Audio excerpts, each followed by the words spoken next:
Okay, welcome everyone. In today's session, today we have Mr. Ramakant Kamal as a resource person. Today he is going to train us on the topic of teaching strategies in mathematics, secondary level.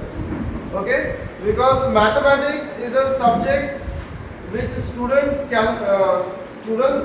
dislike it, because students never like it very much in the comparison of other subjects. They like other subjects just like Hindi, English or science, SST. They like these subjects more, but math they do not like. But how we can teach them to create their interest in this subject, so that all things we are going to learn today. And I want to welcome Mr. Ramakant sir to guide us on this topic.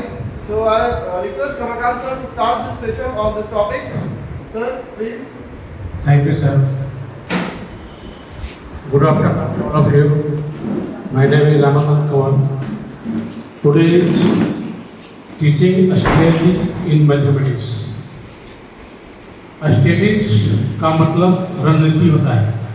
किसी भी चीज़ को करने के लिए सबसे पहले हम रणनीति बनाते हैं। जैसे रणनीति बनाते समय अपने लक्ष्य को कैसे प्राप्त करना है उसके बारे में हम लोग जानेंगे। जैसे रणनीति का मतलब होता है, जैसे किसी को हम पढ़ा रहे हैं तो बच्चों को उनके मन में होगा कि हम आईएएस बनना है, किसी को टीचर बनना है, इटीसी। तो उसको प्राप्त करने के लिए टीचर तो मेहनत करता ही है, लेकिन बच्चों के अंदर जो है, अंदर से उसका उत्सुकता भी होना चाहिए कि हमको बनना है, उसके अनुसार मेहनत भी करना होगा। ये ना कि पूरा प्रचार कर दिए कि हमको आईएएस बनना है और पता चला कि वो चपरासी भी नहीं बन पाया। तो जो प्रचार करते हैं वो नहीं बन पाते हैं। जैसे सोनू एक लड़का है जो आप जानते हो कि पूरा फेसबुक पर फेमस था कि हम आईएएस बनेंगे, ये करेंगे, वो करेंगे। उसके पास मीडिया लोग गए, उसके अलावा बहुत सारे इंस्टीट्यूट के लोग गए कि हम उसको गोद लेते हैं, लेकिन उस लड़का जो है कुछ नहीं कर पाएगा, क्योंकि उसकी केवल प्रचार कर रहा है, उसके अंदर उतना टैलेंट नहीं है। केवल प्रचार नहीं करना है, उसको तैयारी भी करना होगा उस लेवल का। जब तक उस लेवल का तैयारी नहीं करेंगे तब तक उन लक्ष्य को प्राप्ति नहीं कर पाएंगे। तो स्ट्रेटेजी का मतलब रणनीति होता है, किसी भी क्षेत्र में रणनीति बनाना। जैसे स्कूल के क्षेत्र में हो, जैसे स्कूल नंबर 1 कैसे होता है उसके पहले रणनीति बनाए होंगे। इस तरह टीचरों को रखना है, इस तरह हम लोग को पढ़ाई कराना है, टाइम मैनेजमेंट पर भी ध्यान दिए होंगे, तब आज नंबर 1 हम लोग हैं। जैसे इब्राहिम लिंकन का अमेरिका का जो राष्ट्रपति है, आपको पता होगा कि 17 बार जो है अपने राजनीतिक क्षेत्र में असफल हुए थे, यानी फेल कर गए थे। उसके बाद भी अपने हार को नहीं माने और 18वीं बार जो है अमेरिका का राष्ट्रपति हुए थे। तो सबसे पहले हम इसको डिफाइन करेंगे कि किसी भी लक्ष्य को प्राप्ति के लिए बनाई गई कार्य योजना को हम लोग स्ट्रेटेजी बोलते हैं। जैसे स्ट्रेटेजी शब्द जो आया है वो आपका मिलिट्री साइंस से आया है, जिसका मतलब होता है किसी भी लक्ष्य को प्राप्ति के लिए बनाई गई कार्य योजना। यानी कहने का मतलब है कि किसी भी लक्ष्य को आपको प्राप्त करना है, उसके पहले हम लोग को रणनीति बनाना होगा। उसके पहले हम लोग को उसके बारे में जानना होगा कि कैसे तैयारी करें, कैसे हम सफल होंगे। उसके बारे में रणनीति बनाएंगे तभी आप सफल होंगे। अब आते हैं टीचिंग मेथड के बारे में। जैसे जिस ढंग से शिक्षक अपने विद्यार्थी को ज्ञान प्रदान करता है, यानी पढ़ाते हैं, उसको हम लोग टीचिंग मेथड कहते हैं। शिक्षण विधि का प्रयोग जो है बड़े व्यापक अर्थ में होता है। एक तो संगठन के रूप में, जैसे योजना बनाने के तरीकों के बताए भी। दूसरी शिक्षण जो होता है प्रक्रिया, अपना तरीका से। जैसे मैथ के टीचर तो बहुत सारे यहाँ पर हैं, लेकिन मैथ को बहुत सारे बच्चे बोलते हैं कि वो समझाते हैं तो अच्छा समझाते हैं। तो मैथ सभी जानते हैं, लेकिन आपके अंदर जितना क्वालिटी है, अगर 100% भी दे रहे हैं तो उसको कैसे समझाना है, कैसे डील करना है, छोटा से छोटा रूप में करके समझाइए, तब जाके आपका सफल होगा। दूसरी है शिक्षण की बहुत सी प्रक्रिया सम्मिलित है। उसको बहुत सारा, जैसे मैथ का है तो मैथ का बहुत सारा मेथड होता है। जैसे अलजेब्रा में बहुत तरीकों से हम लोग समझा सकते हैं, जैसे CI हो गया, जैसे CP हो गया, SP हो गया, उसको हम लोग छोटे छोटे रूप में भी बना सकते हैं। जैसे विद्यालय में 6 to 10 जो है वो आपको लॉन्ग टाइम में बनाना होता है, क्योंकि हम लोग का बोर्ड एग्जाम देना है। लेकिन कंपटीशन के क्षेत्र में जब जाते हैं तो हम लोग को 1 मिनट से भी कम समय रहता है, 120 क्वेश्चन रहता है, 1 मिनट से कम समय में रहता है, जिसको हम लोग को हल करना रहता है। उसी के लक्ष्य को प्राप्त करने के लिए उसी के ढंग से हम लोग तैयारी करेंगे, तभी जाकर वहाँ पर सफल होंगे। शिक्षण की विधियाँ जो है 2 होता है। पहला नंबर निगात्मक और आगात्मक, यानी कह रहा है किसी भी विषय वस्तु को प्रस्तुत करने के लिए अलग अलग ढंग हो सकते हैं। जैसे मैथ पढ़ाने का तरीका अलग होता है, फिजिक्स से पढ़ा रहे हैं तो अलग होगा, तो करेंगे उसकी जांच और पुष्टि के करेंगे। तो उसके पहले हम लोग पढ़ाने के पहले कुछ एग्जाम्पल देंगे। जैसे मैथ बता रहे हैं तो मैथ का पहले एग्जाम्पल देंगे, उसके बाद में बेसिक बताएंगे इस तरह का होता है। जैसे हम लोग CI पढ़ रहे हैं तो पहले CI के बारे में जानेंगे, CI जो सही क्या है, उसके बाद बताएंगे बेसिक क्या होता है, उसके बाद बेसिक क्लियर करने के बाद ही हम आगे बढ़ेंगे। पहली विधि है निगात्मक विधि और दूसरी विधि है आगात्मक विधि। यानी कह रहा है कि दूसरी दृष्टिकोण से शिक्षण के 2 अन्य प्रकार हैं। जैसे पाठ्यक्रम को उपस्थित करने का ढंग जो है पहले अंगों को ज्ञान देकर, जैसे अंगों को जैसे पढ़ा रहे हैं तो अपने अंगों के बारे में भी बता सकते हैं। जैसे आँख है, कान है, इसके बारे में, ज्ञानेंद्रिय के बारे में बता सकते हैं।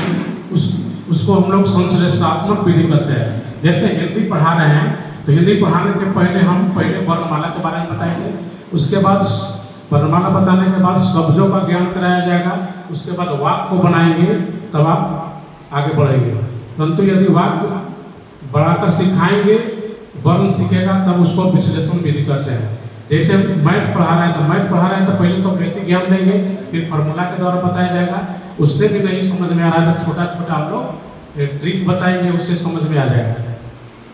वस्तु विधि जो है मृत से अमृत की ओर है। जैसे मृत जो शब्द आया है मनोविज्ञान से आया है। मनोविज्ञान का मतलब होता है आपकी मन को जानना। जैसे मनोविज्ञान लोग पढ़ते हैं तो आपको चेहरा देखकर बता देंगे कि आप क्या करने वाले हैं। बहुत सारे जो है जो मार्केट में है हाथ देखते हैं तो बहुत सारे महिला लोग इससे इंटरेस्ट ज़्यादा होती है कि हाथ दिखाने चले जाते हैं, लेकिन 10 को बात बोलेंगे तो आपको 8 को जरूर सही होगा। 10 में 8 सही होगा तो महिला लोग इसके प्रति क्या होता है, खुश हो जाते हैं कि हमको 10 में 8 को सही बताया। अगर अंगूठी देना चाहते हैं तो अंगूठी भी दे देता है और पैसा आपसे ठग लेता है। तो इस तरह से बचिए। वास्तव में हमें बाहर का जो संसार है वो ज्ञानेंद्रिय के द्वारा बताया गया है, जिनके नेत्र प्रमुख हैं। वस्तु पर दृष्टि पड़ते उसका समान परिचय मिल जाता है, यानी मूत्र वस्तु प्रदान करने की सबसे सरल साधन है। इसलिए आरंभ से जो है वस्तु विधि का हम लोग सहारा लेते हैं। जैसे बच्चों को पढ़ाने के लिए हम लोग जो है किसी भी फिगर को बता सकते हैं, किसी भी चित्र को बना के उसको बता सकते हैं। किसी भी विषय के ज्ञान प्रदान करने के पहले जो है अमृत और मूर्त को प्रयास करेंगे। जैसे 3 और 2 5 होता है तो उसको समझाने का प्रयास करेंगे। पहले छात्र को 3 गोलियां रखेंगे, फिर आपको 2 गोलियां रखेंगे, उसको बताएंगे कि कितना होगा। दिशात्मक विधि जो है जैसे वस्तु विधि से जिस प्रकार वस्तु का ज्ञान होता है, यानी वस्तु को दिखाकर, जैसे बुक के दिखाकर, पेन के दिखाकर, एडियो किसी भी दिखा सकते हैं, यानी दृश्य को दिखाकर। जैसे ज्योग्राफी पढ़ा रहे हैं तो आपको मैप की जरूरत होती है, मानचित्र की जरूरत होती है, पूरा वर्ल्ड के बारे में बताना होता है तो पूरा वर्ल्ड के बारे में आपका मैप के द्वारा ही होगा। उसके बाद उदाहरण के जैसे बच्चों को बताने का और तरीका है, कहानी के द्वारा भी बता सकते हैं, चुटकुला के द्वारा भी बता सकते हैं, यानी बच्चे जिससे समझे उससे आप यूज कर सकते हैं। कथन विधि और व्याख्यानात्मक विधि, इसमें जो है वस्तु जो है दिशात्मक विधि से ज्ञान प्राप्त करते हैं। जैसे बच्चों को अनुमान लगा के, जैसे अभी हम बताएं मनोविज्ञान बताया कि आपको मन के बात को जान लेना, लेकिन इसमें कह रहा है कि बच्चों को जो है बहुत सारे टीचर जो स्केलियल शोल्डर रहते हैं, बच्चों को देख कर समझ जाते हैं कि वो आगे क्या करने वाला है। बच्चों को एक्टिविटी से ही पता चल जाता है कि वो बच्चा जो है क्या कर सकता है। तो कह रहा है कि बच्चों को कुछ अनुमान लगाने का प्रयत्न करेंगे और समझाने का प्रयत्न करेंगे। कथन विधि का भी सहारा ले सकते हैं, जैसे पाठ्य वस्तु का ज्ञान दिया जाता है उसके द्वारा, परंतु छात्र जो है इससे इनएक्टिव होते हैं, जैसे पठन प्रभावी नहीं होता है। जैसे हम लोग एग्जाम्पल दे सकते हैं, असेंबली में भी जैसे हमारे विद्यालय है, असेंबली में बहुत सारे टीचर जो है इनएक्टिव रहते हैं, एक्टिव नहीं रहते हैं। तो बच्चों को लाइन में जल्द से खड़ा करते हैं, बहुत सारे एक्टिव भी रहते हैं, बहुत सारे एक्टिव भी नहीं रहते हैं। तो इस पर भी हम लोग को ध्यान देना है कि जिम्मेवारी जो दिया गया मैनेजमेंट के द्वारा उसको ईमानदारी से करें। जैसे क्लास में जा रहे हैं तो अच्छे तरीक़ों से बच्चों को डील करें, बच्चों कौन कमज़ोर है कौन स्ट्रॉन्ग है उसको भी ध्यान देना है। कमज़ोर बच्चों को अपने तरीक़ों से हल करेंगे, जिसे बताया गया कि अगर नहीं समझ रहे हैं तो बुक के द्वारा, किसी मानचित्र के द्वारा, मैप के द्वारा, और मैथ में नहीं समझ रहे हैं तो फॉर्मूला के द्वारा, और अच्छे तरीक़ों से अपने अनुसार जो है उसको डील करना है। शिक्षा शास्त्री जो है हार्वर्ड स्पेशल ने कहा है कि बच्चों को कम से कम बतलाना चाहिए, उन्हें अधिक से अधिक जो है स्वतः ज्ञान द्वारा सीखना चाहिए। बच्चों को जो है कम से कम बताइए और एग्जाम्पल के द्वारा अगर उसको बताते हैं इससे ज़्यादा बेहतर होगा। हार्वर्ड स्पेशल ने बोले हैं कि कम से कम बताइए, बच्चा के अंदर ही ज्ञान होता है, उसको निकालने की कोशिश आपको करना है। व्याख्यान विधि किसी की सर्जरी है, जैसे व्याख्यान का मतलब उसको पूरी तरह से डिटेल में बताना। जैसे 6 to 10 जैसे बच्चे हैं तो व्याख्यान विधि अगर करते हैं तो ज़्यादा लाभदायक होगा। व्याख्यान का मतलब उसको पूरी तरह डिटेल में बताना, यानी बेसिक से लेके स्ट्रॉन्ग तक जाना। सबसे पहले बेसिक बताएंगे, उसके बारे में बताएंगे, अगर वो भी नहीं समझ रहा है तो हम उसको दूसरे तरीके से बता सकते हैं। अब 5 सोपानों का प्रयोग किया है। पहला नंबर है प्रस्तावना, दूसरा नंबर प्रस्तुतिकरण, तीसरा नंबर तुलनात्मक सिद्धांत है, 4 नंबर आपका वृत्ति है और 5 नंबर आपका प्रयोग है। ज्ञानार्जन पाठों में 5 सोपानों का प्रयोग किया गया है कौशल तथा रचनात्मक के द्वारा।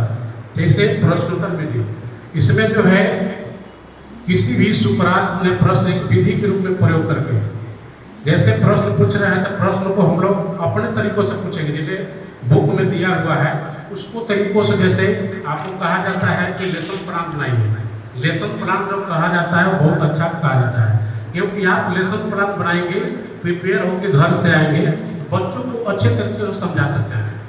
क्योंकि मैनेजमेंट बताया गया कि भाई लेसन प्लान बनाना क्यों जरूरी है, क्योंकि अगर लेसन प्लान नहीं बनाएंगे तो बच्चों को नहीं पढ़ा रहे हैं, जाकर केवल फाका मार रहे हैं, केवल टाइम वेस्ट कर रहे हैं कि 45 मिनट हो गया जाकर। तो ऐसा नहीं करना है, ईमानदारी पूर्वक से सभी को अपना काम करना है। जैसे लेसन प्लान बनाएंगे तो आपका ही बेहतर है, जो टॉपिक लेकर गए हैं स्कूल में उसको पूरी तरह से डील करेंगे, और दूसरा भी उसको हम पूछ लेंगे, 5 मिनट टाइम देकर उसको पूछ लेंगे किसको समझ में नहीं आया, दोबारा रिपीट कर देंगे, तभी आप आगे बढ़ सकते हैं।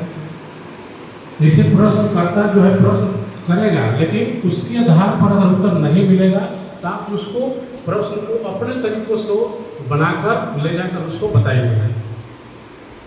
प्रश्न पूछने के लिए आवश्यकता और महत्व क्यों होती है? जैसे पहले का ज्ञान पता करने के लिए, जैसे अभी पूछा जाएगा कि स्टेटिस्टिक्स क्या है, अभी टीचर बैठे हुए हैं तो स्टेटिस्टिक्स क्या है बता सकते हैं?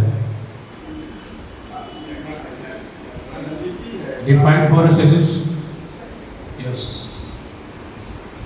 जैसे प्रश्न पूछने की आवश्यकता महत्व आया, यहाँ पर मैंने क्वेश्चन किया कि जैसे टीचिंग स्ट्रेटेजी है तो क्या है, क्या समझ है? हाँ ठीक है, किसी भी कार्य को करने के लिए पहले को योजना बनाना, कैसे हमको करना है, कैसे लक्ष्य को प्राप्ति करना है। जैसे अभी बताया गया कि किसी भी लक्ष्य को प्राप्त करने के लिए पहले हम योजना बनाएंगे। जैसे अभी विद्यालय आपका नंबर 1 कैसे हुआ, इट सेट किया होगा, यानी पहला नंबर जो है कि सभी दूर टू दूर गए होंगे, उसके बारे में बताए होंगे कि मेरे विद्यालय में इस तरह का टीचर है, मैथ का टीचर है, प्रिंसिपल मैम जो है इस तरह का, मैंने सभी को बताया दूर टू दूर। लेकिन बताने के बाद भी अगर स्कूल में पढ़ाई अगर नहीं हुआ होगा तो क्या आज नंबर 1 हो जाते हैं लोग?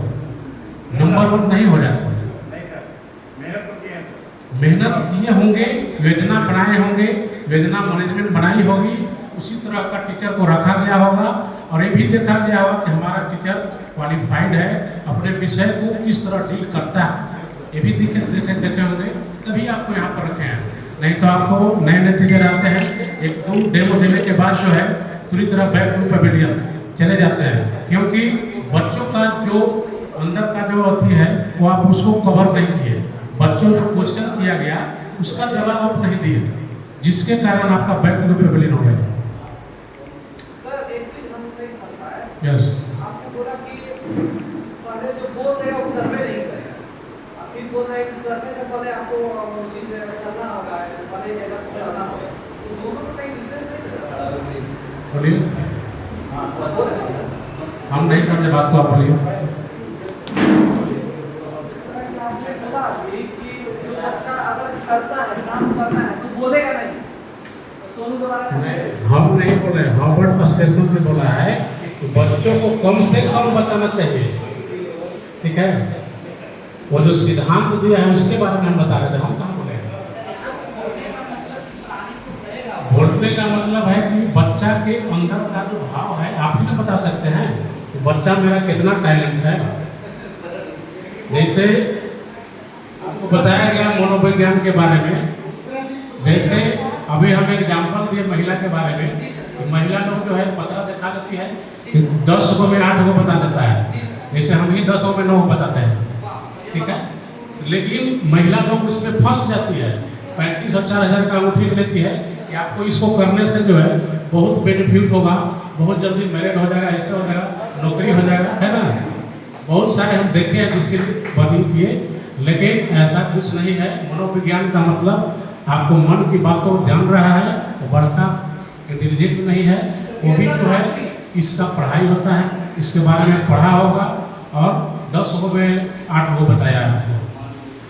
मन की बात को जान, जैसे प्रश्न पूछने की आवश्यकता है, महत्व के बारे में बता रहे हैं, जैसे पूर्व के ज्ञान को पता लगाकर, जैसे उसके अंदर कितना ज्ञान है उसको पहले आपको पता करना है, उसके पहले आने वाले ज्ञान को जो है उसके साथ जोड़ देना है। दूसरा नंबर है, यह ज्ञात करने के लिए बच्चे ने पढ़े हुए पाठ को कितना अर्जित किया।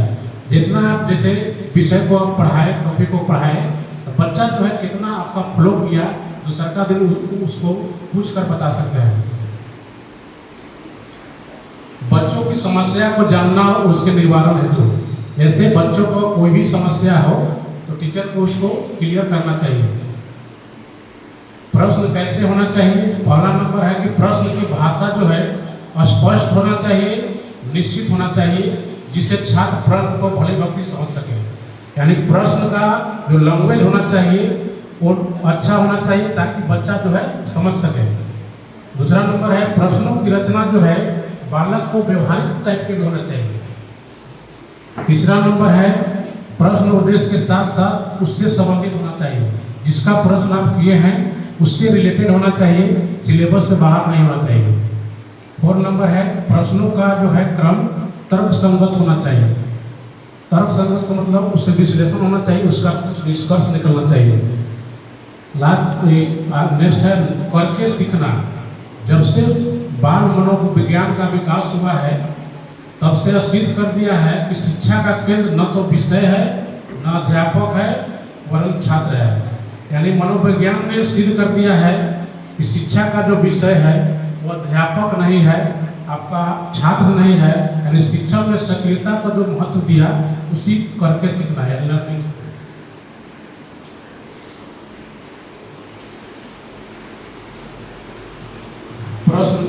प्रश्न युक्ति है, सुकरात से प्रश्नों की विधि के रूप में प्रयोग करके, यानी किसी भी प्रश्न को अधिक से अधिक जब हम प्रयोग करेंगे तो उसको हम लोग सुकराती विधि बोलते हैं। यानी इसमें जो है प्रश्नकर्ता जो प्रश्न करने वाला है वह प्रश्न करेगा और अपने उत्तरों का जो है उसी प्रश्न से करते करते प्रश्न से ही एग्जाम्पल देकर या किसी भी तरह जो है उत्तर को निकलवा सकता है। काउलर के अनुसार जो है शिक्षण जो है मुख्य रूप से प्रश्नों के द्वारा होना चाहिए। जैसे प्रीवियस में बताया आपको कि पूर्व ज्ञान का पता लगाकर आगे वाले ज्ञान को संबंध को जोड़ने के लिए। दूसरा बताया गया कि ज्ञात करने के लिए बच्चों ने पढ़े हुए बात को कितना अधिक किया, जितना आपने पढ़ाया उसमें कितना आपका बात को फॉलो किया, इसको भी जानकारी होनी चाहिए।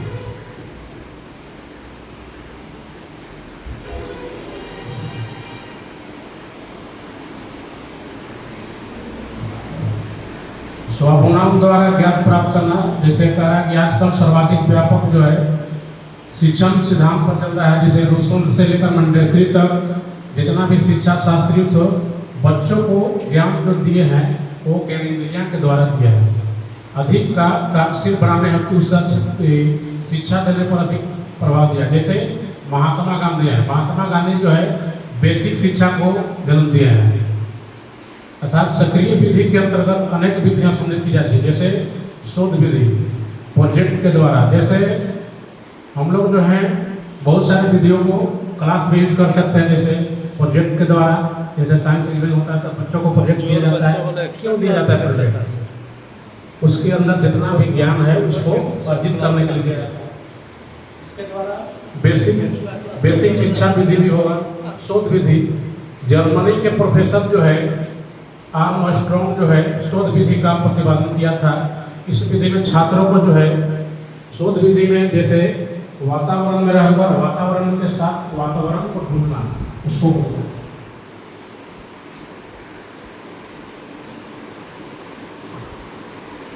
इसका अर्थ है कि अध्यापक कुछ नहीं करता है, छात्रों को मनमाना काम करने को छोड़ देता है।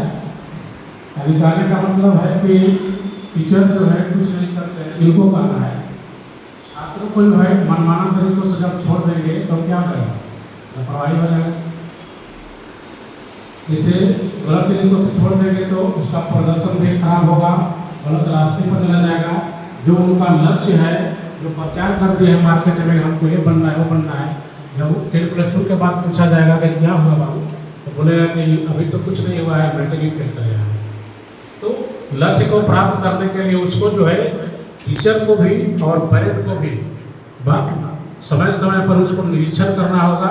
जैसे पटना भेज दिए बच्चों को पढ़ने के लिए, सारा खर्चा दे रही है और पेरेंट कुछ उसको हिसाब किताब नहीं ले रहे हैं कि आपका जो क्लास चल रहा है किस तरह चल रहा है, फिजिक्स में कैसा पढ़ाई हो रहा है, मैथ में सारी जानकारी अगर नहीं लेते हैं तो पटना में जाकर बच्चों क्या करेंगे?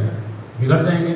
अगर पढ़ने वाला विद्यार्थी होगा तो जितने भी दोस्त रहते हैं साथ में, वो जो बहुत सारे दोस्त अच्छे भी रहते हैं, बहुत सारे जो खराब भी रहते हैं, लेकिन अच्छे दोस्त जब भी करना चाहिए तो अपने सीनियर क्लास से करना चाहिए। जैसे 6 क्लास में है तो 7 से करिए, ताकि आपका पिछले वाला जो है वो आपको डील कर सके, बता सके। इस तरह हम लोग हल करेंगे तो आप 7 क्लास में अच्छा नंबर ला सकते हैं। तो लक्ष्य प्राप्ति करने के लिए समय समय पर जो है आपको पेरेंट को और उनके जो टीचर है उनको निरीक्षण करना होगा, उसको बताना होगा कि यहाँ पर हम लोग की कमजोरी है। जैसे हम लोग एग्जाम देते हैं, बहुत सारे फेल भी होते हैं, तो ये हो सकता है या तो फेल होंगे नहीं तो पास होंगे। फेल होंगे तो हमको सोना नहीं है कि फेल हो गए, हम लोग उस पर बात करना है कि कहाँ पर हम लोग चुके हैं, कितना नंबर से चुके हैं, किस सब्जेक्ट में मेरा जो है क्रॉस लगा है। जैसे कंपटीशन में जाते हैं तो आपका physics chemistry math all over सभी आता है, लेकिन कुछ इंजीनियरिंग क्षेत्र में आप एग्जाम देते हैं तो PCM का है तो फिजिक्स केमिस्ट्री मैथ होगा, बायोलॉजी का तो फिजिक्स केमिस्ट्री बायोलॉजी होगा, लेकिन 3 ही सब्जेक्ट है। लेकिन जब हम लोग कॉम्पिटिशन के क्षेत्र में जाते हैं तो आपका मैथ ही आपका बेस है। अगर मैथ आपका ठीक है तो आपका रिजल्ट ओके होता है, अगर मैथ आपका सही नहीं है तो आपका रिजल्ट नहीं होगा। रीजनिंग और GK उतना मायने नहीं है। अगर मैथ आपका स्ट्रॉन्ग है तो GK भी आपका स्ट्रॉन्ग होगा। जिस तरह हम लोग फिजिक्स पढ़ते हैं तो फिजिक्स आपका बिना मैथ के नहीं होगा। अगर मैथ आपका जानकारी है तो फिजिक्स आपका क्लियर हो जाएगा। जैसे न्यूटन साहब ने बोला कि जैसे कोई पेड़ पर से फल गिरा तो वो बताया कि ऊपर नीचे आया तो ऊपर क्यों नहीं गया, तो उसने सोचने का प्रयास किया और आज 3 ला दिए हैं, ग्रेविटेशनल फोर्स भी दिए। उन लोग क्यों किया? क्योंकि पृथ्वी जो है अट्रैक्ट कर रही है, तो कितना से अट्रैक्ट कर रही है उसको बताने का जो काम करता है वो आपको मैथ करता है। इसीलिए मैथ भी आपको सबसे बड़ा लाइफ में जरूरी है। बहुत सारे बच्चे इसको मानते हैं कठिन है, ये है वो है, लेकिन इसको थोड़ा सा हम लोग के जॉयफुल टाइप में लेना पड़ेगा। दूसरा है प्रोजेक्ट विधि। अमेरिका के जो प्रसिद्ध शिक्षा शास्त्री हैं उसने जो है वेदना प्रोजेक्ट पर जो है ज्ञान प्राप्ति करवाया।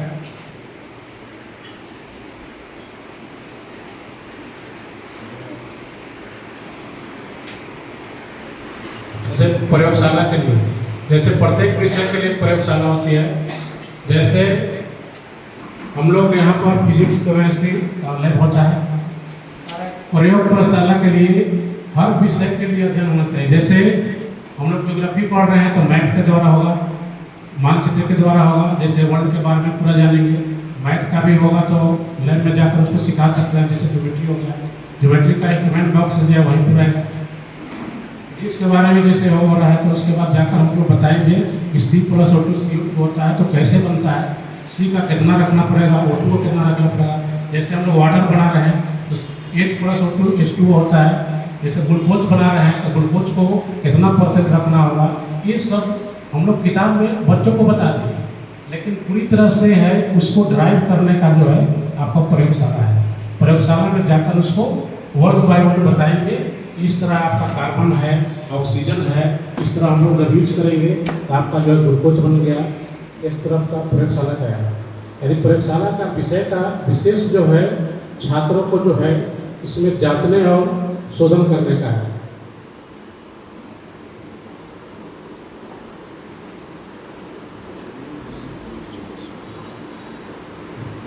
वर्धा योजना है बुनियादी तकलीफ। इसमें जो है महात्मा गांधी ने जो बेसिक शिक्षा का जो है निर्माण किए थे और महात्मा गांधी ने ही देश की तत्कालीन स्थिति को देखते हुए शिक्षा जो है अपने हाथ में लेकर काम को प्रधानता दिया था। यानी विश्वास था कि जब तक छात्र हाथ से काम नहीं करता है तब तक उसे श्रम का महत्व नहीं होता है। यानी कह रहा है कि महात्मा गांधी जो है सबसे पहले महात्मा गांधी के बारे में जानिए कि सत्य और अहिंसा के पुजारी थे। महात्मा गांधी ने ही बताया कि अगर एक थाप मार रहे हैं तो सर का गाल को छान लीजिए, ठीक है। लेकिन आज के डेट में वैसा नहीं है, एक थाप अगर मारेंगे तो 4 थाप मारेंगे। तो ये सब महात्मा गांधी दे कर गए थे, ये सब शिक्षा दे कर गए थे। और सभी महापुरुष को एक जगह करने के बाद जो है वो जो है आपका पूरा देश जो है आज़ादी के लिए लड़े। तो ये है प्रधानता।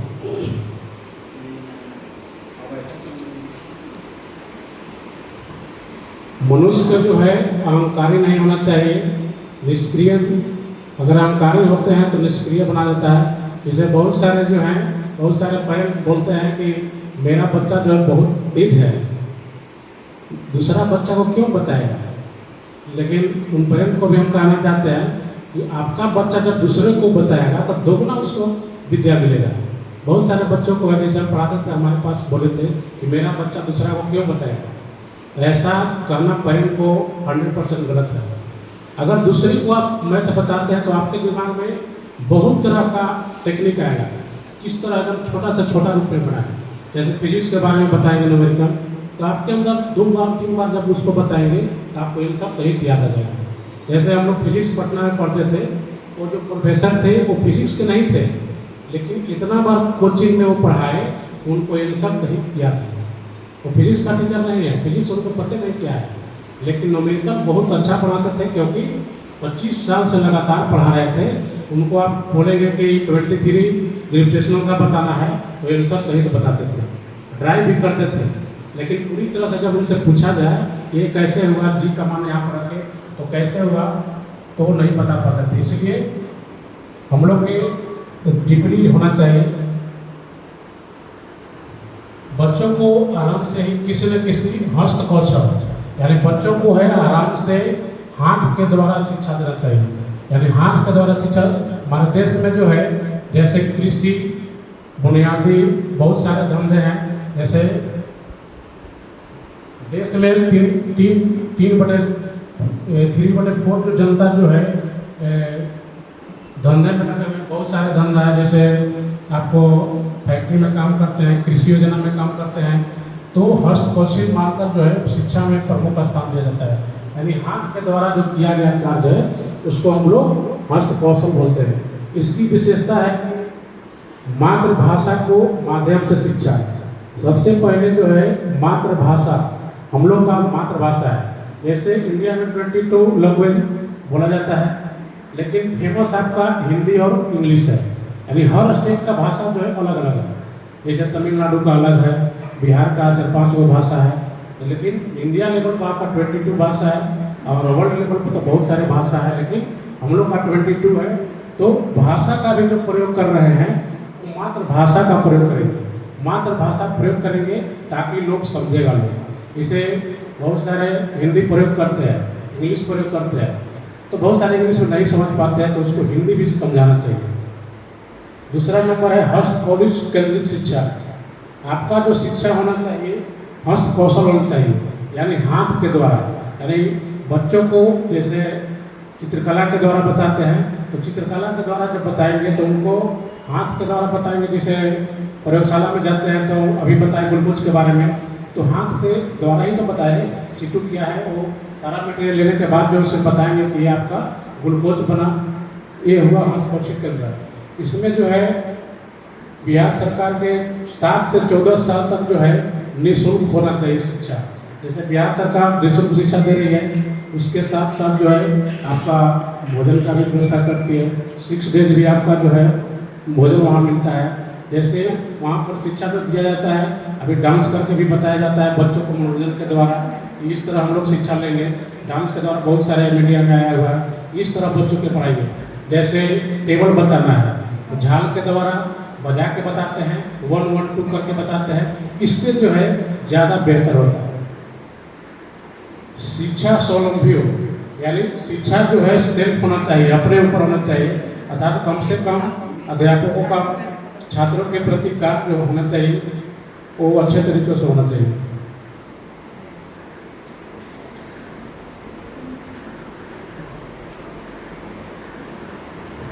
लेकिन अंतिम सिद्धांत का विरोध हुआ है। अंतिम सिद्धांत था जो बेसिक शिक्षा जो था, इसका महात्मा गांधी करवाए थे, लेकिन इसका पूरा मार्केट में विरोध हुआ था। अंग्रेजी शिक्षा ने देश के अधिकांश शिक्षित वर्ग को ऐसा जो है अपंग बना दिया है कि वे हाथ से काम करना चाहते हैं। यही कारण है कि संपूर्ण उच्च वर्ग के लोगों को बुनियादी शिक्षा प्रति उदासीनता दिखाई पड़ रही है। यानी अंग्रेजी शिक्षा जो है अधिकांश शिक्षित वर्ग को जो है एक तरह से अपंग बना दिया है। जैसे कहते हैं कि अंग्रेजी बोलिए, जैसे एग्जाम्पल दे रहे हैं, आपको अंग्रेजी 5 लाइन आ रहा है और किसी डॉक्टर के पास है मार्केट में, अगर 5 लाइन अंग्रेजी बोल रहे हैं तो कहेगा कि बहुत टैलेंट है, और उनको एक प्रश्न दी के हर सवाल पूछा जाएगा तो नहीं बता पाएगा, क्योंकि इंग्लिश जो है हम लोग यहाँ नहीं बोल पाते हैं। हिंदी फेमस हो गया है, लेकिन हम लोग भी अगर शुरू से बोलते तो इंग्लिश कोई बढ़ता चीज़ नहीं है, इंग्लिश भी हिंदी से बेहतर है, हम लोग भी कर सकते हैं। इसलिए कहा जा रहा है कि बहुत सारे गरीब वर्ग के जो बच्चे हैं इसी तरह हम लोग फेल हो जाते हैं। जैसे रेलवे का वैकेंसी पहले आता था नीतीश कुमार के सरकार में, तो इंग्लिश जो है मस्ट हुआ था, उन लोग उसके पहले थे, लेकिन नीतीश कुमार जो आए इंग्लिश को हटवाए थे।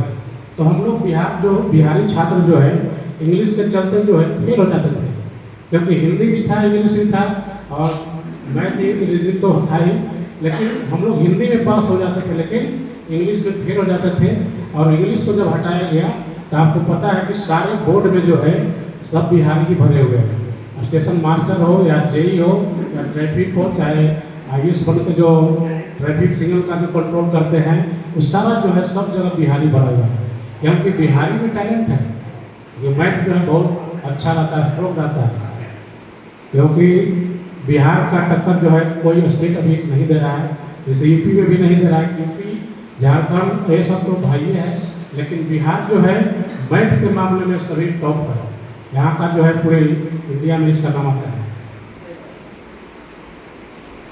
शिक्षण छात्र के द्वारा जो है प्रत्येक अध्यापक जो है शिक्षा विधि के द्वारा बच्चों को बताएंगे तो ज़्यादा ज्ञान प्राप्त होगा।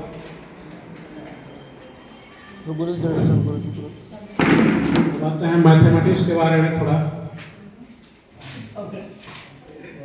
मैथमेटिक्स जो है एक ऐसी विद्या है जिसमें आपका संख्या का, मात्रक का और परिणामों का आपस में रिश्ता है, जिसको हम लोग अध्ययन करते हैं। मैथमेटिक्स जो है प्रत्येक ब्रांच है इसका। पहला नंबर अंकगणित, रेखागणित, त्रिकोणमिति होता है, संख्यांकी और बीजगणित। तो मैथ का फुल फॉर्म क्या होता है, कोई बता सकता है? मैथ का फुल फॉर्म नहीं। मैथ का मतलब एम का मतलब होता है मेमोरी, ए का मतलब होता है एक्यूरेसी, टी का मतलब होता है टैलेंट, एच का मतलब होता है हार्ड वर्क, ई का मतलब होता है एथुएंसियम, एम का मतलब होता है माइंड, और ए का मतलब होता है अटेंशन, और टी का मतलब होता है टैक्ट, और आई का मतलब होता है इंटरेस्ट, और सी का मतलब होता है क्लीवेंस।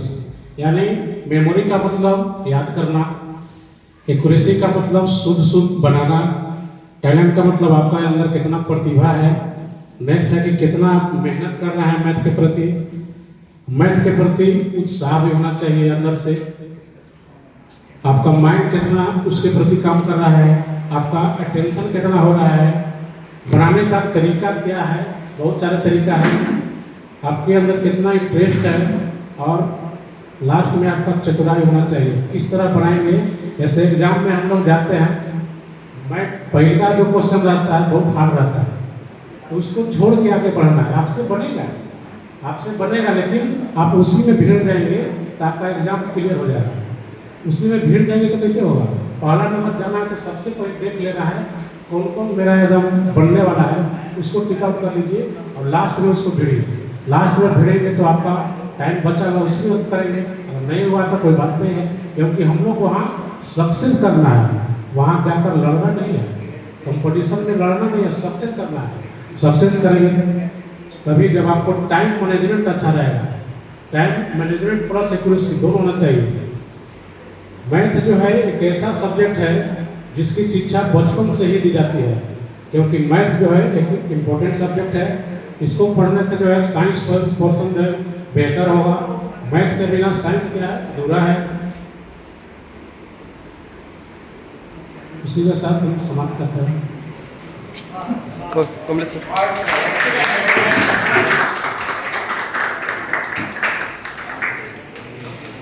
थैंक यू कमलेश सर, काफ़ी अच्छे तरीके से आपने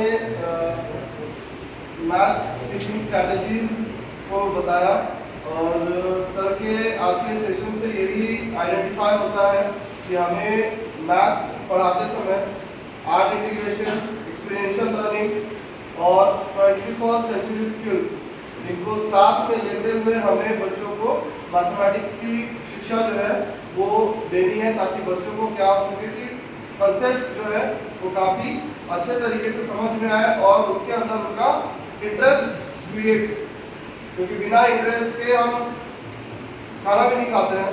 तो इंटरेस्ट हमारा जिसमें आएगा तो हम किसी चीज़ को ज़्यादा पसंद से और अच्छे तरीके से उसे हम सक्सेस करते हैं।